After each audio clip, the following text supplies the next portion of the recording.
Hello and welcome to Felixstowe Matters. Now this is just a little programme just to give you a taster of what's coming up very shortly. I'm sure you all know how wonderful Felixstowe is, and the history that surrounds this peninsula is amazing. I really truly believe it is the jewel in the crown of Suffolk. And we're really lucky because we have somebody who knows a lot about our history, Mike Nimmy. We'd dispute that, wouldn't we? No, you mustn't be modest. We can't have modesty. Well, I've been certainly very interested since moving here 40 years ago. It is a fascinating peninsula, the impact of two rivers, the sea, and how the whole of the coastline developed over that time. Right. So we've had chats before, and as you know, I'm one of the bodies who take part in the Heritage Open Days. Yes. So we've been doing that now for when did we kick it off? 2012, I think. So, you know, we're coming into our third year of it being done. And there's a huge amount of interest, and there's a lot that really we need to explore and get generally more well known, really. And but kicking how far back are you going? This is well, to the beginning of time, where we thought we'd go back to when the dinosaurs, you know, had a bad day and went to kip. No, I think have dinosaurs here. Has that been? No, not seen any. Not walking up and down Walton High Street in a while.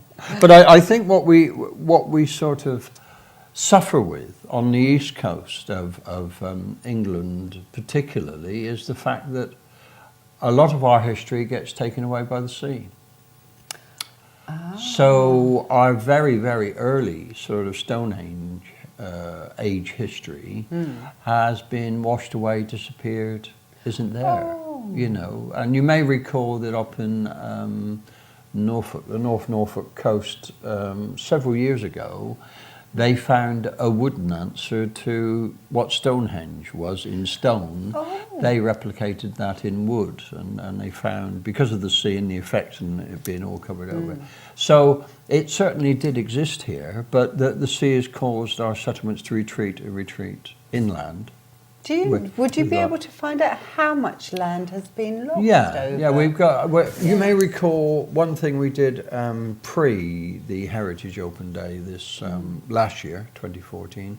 We did a quick presentation of Walton Castle, which is the Roman castle, down at the dip, which is on the road between the town itself, Cliff Road, and the ferry.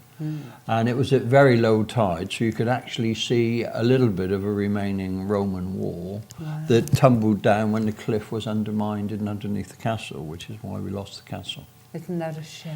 Yeah, it is. I mean, the castle was built sort of mid AD 300 and functioned pretty much all the way up to about the 15th century. When, to protect the coastline, Henry VIII, who'd fallen out pretty much with everybody by that time, decided he needed to fortify the freshwater harbour, which is Harwich and Woodbridge. So they then started the building of Landguard in its many forms. So Landguard has actually there have been something like 5 fortifications, castles, forts, built on it and within it. Really? So it's a progressional bit of history of cannons and all that sort of thing. So Landguard is very important.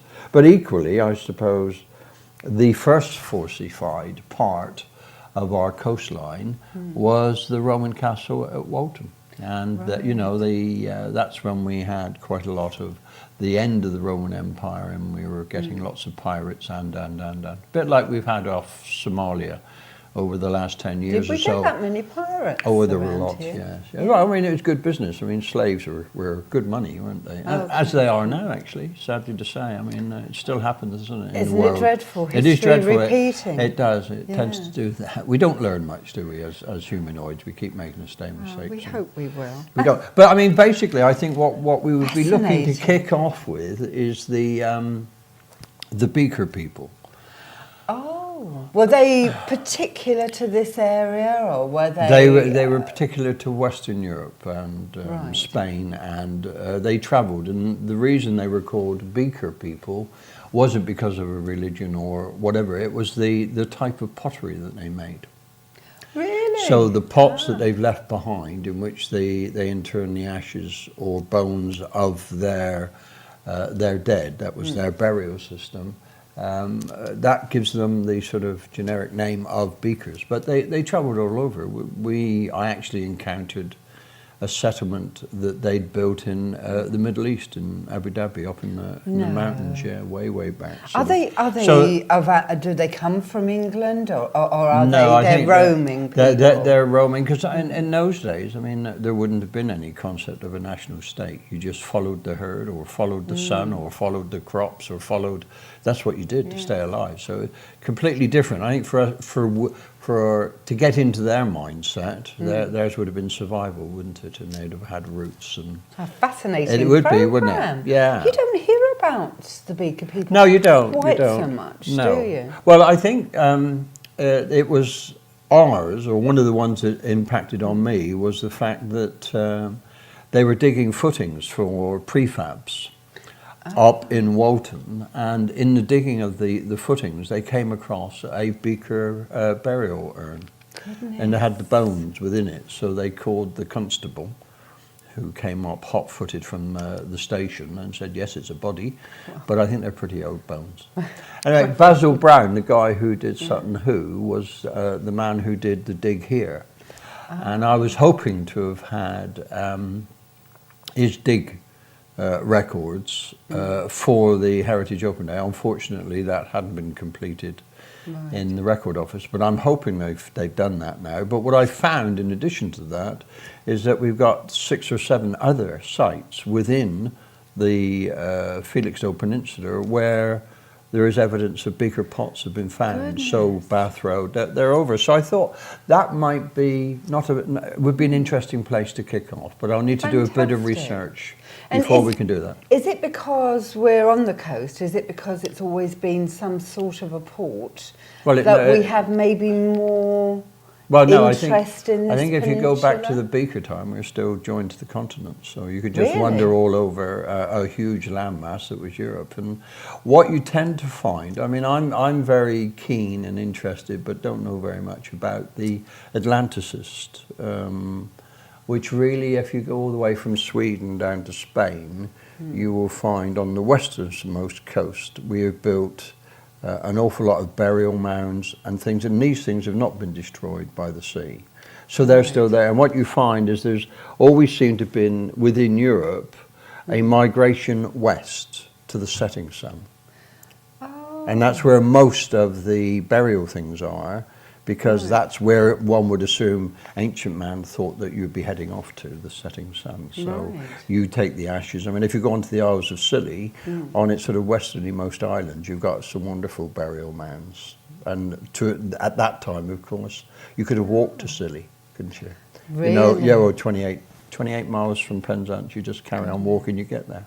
I wonder if we could get a picture. Would there be a well, I've got some picture at home of somewhere? Scilly. Yes, Just to give you an idea that there wasn't a sea here. But you know, I think the people living on this massive continent of Europe have always migrated. They've always moved for whatever reason. You know, be it climatic or food, or nowadays you could say employment, jobs, a better future. And why wouldn't you? Yeah, right. You So know, did they leave us to go to Europe, or did they come from Europe? Well, we us? were then physically connected, so you didn't have the concept that we were not. I mean, there's an argument whether we're European or not. I don't quite know. You know, if we're not European, I don't know what other continent we could lay claim to. Do you? Right, And you know, unless we dug a big bit and pushed us off and became the 51st state or whatever. But I don't think that's likely to happen. Yeah. But I think the things that folk have left behind tells us as much as we can find. I mean, I go down to Devon because I have family there, and I always go via Stonehenge, and I always commune with our ancestors. Do you? Yes, I do, and it's just something that, you know, if we go through all our DNAs, then you're going to find links all the way back, aren't you? And I suppose, as our own personal history can be shown by our DNA, which will show, you know, we mightn't have the long family lines that lots of people do, but it's in your genetic, isn't it, where you're from and whatever and whatever. Yeah. So your own sort of where you came from, it's in your genes, isn't it? So you will know sort of, well, out of Northern Europe, all of those things in time. You just need to analyse your DNA and you'll know from whence you came. Well, yes, I've got a good idea. Yeah, and so a bit have of everything. Well, I think most of us have. Yeah. And I mean, they sort of, there's now quite a big debate as to whether there was a relationship between the various levels of progression from the apes to man, you know, whether there was any interbreeding or whatever. And so that's an interesting line of, I mean, Hitler got completely confused by it, didn't he? He was just measuring heads and whatever, and depending, I think that sort of, it was a corruption of what was probably a science, which could give quite a lot of interest to a lot of folk. Yeah, but for us here, I think we'll kick off with the Beaker folk. Well, do you know what? I think that is going to be fascinating. So watch this space. I'm really hoping you'll start soon. So am I. I'm looking forward to this. All right, I my really flower. am. Nice to see you. Yes, and Happy thank New you. Year. Happy 2015. And let's hope that we all have a good one. I'm sure we will, and thank you so much. And just want to add in here, because Mike is so busy, we're waiting, aren't we, on the figures for the Christmas dip. Oh yes, you may have seen it on the stream running. Well, it's already run and it's available. We did a copy of all those folks, and we believe it was in excess of 400, probably 420 folk, who did on Christmas Day get out of bed, get themselves down to Charlie Manning's and throw themselves in the sea. And on the basis of that, they were all looking to, normally it's about £100 each individual raises, which is quite remarkable. Yeah. So on that basis, it's hoped they will raise more than £40,000 to keep the hospice running. And bear in mind that the hospice actually is a charity. It's not an NHS provided service. So But you're on the case, aren't you? well, getting these we are, figures and for what we do need for next year is an additional camera person, because what we really need is somebody in the sea to get them as they go splashing in, and then the other on We'll the see beach. who gets the short straw on that. Well, we need some waders if we're going to be doing that. But lovely to see you this year. Have a good 2015, and we'll see what we can do. I think hopefully we can do progressional history of this geographical area and see where we get to. Yes, Okay. thank you so much for coming. Maureen, Thank that's you. grand. And thank you for watching, and watch this space. Thank you. Bye-bye. Bye-bye.